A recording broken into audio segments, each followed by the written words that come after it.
এই দিৱসত মই যিজন মনীষীৰ নামত এই দিৱসটো দিছোঁ ডক্টৰ সৰ্বপল্লী ৰাধাকৃষ্ণ তেখেত এজন স্বভাৱ শিক্ষক আছিল যাক আমি শ্ৰদ্ধাৰে আজিৰ দিনটোত কৰোঁ। মই মোৰ শিক্ষাগুৰুসকলক যিকেইজন এতিয়া জীৱিত আছে তেওঁলোকক মই এনেকৈ গৈ ঘৰত সেৱা জনোৱা পৰম্পৰা আজি কেইবাবছৰ ধৰি মই কৰি আহিছোঁ।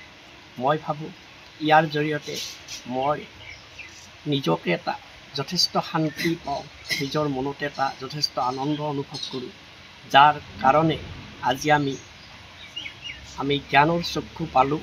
যিসকল শিক্ষাগুৰুৰ যথেষ্ট অৱদানৰ বিনিময়ত আমাৰ জীৱন গঢ় লৈ উঠিল, সমাজে এজন ভাল নাগৰিক পালে, সেই শিক্ষাগুৰুসকলক সেৱা জনোৱাটো আমাৰ সকলোৰে কৰ্তব্য বুলি ভাবোঁ।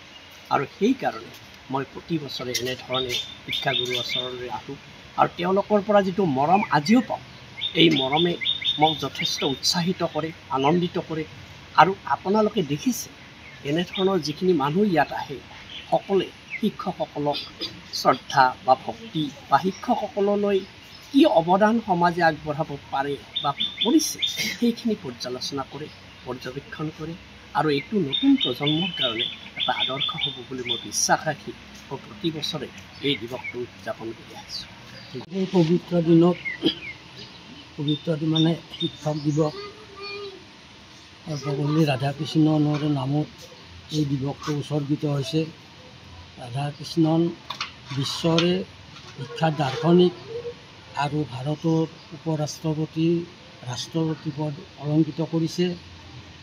তেখেতে বিদ্যায়তনিক দিশত আমাৰ ভাৰতৰ যিখিনি পাৰদৰ্শিতা দেখুৱাই গৈছে সেইটো বৰ আপুৰুগীয়া সম্পদ হিচাপে চিৰদিন চিহ্নিত হ'ব।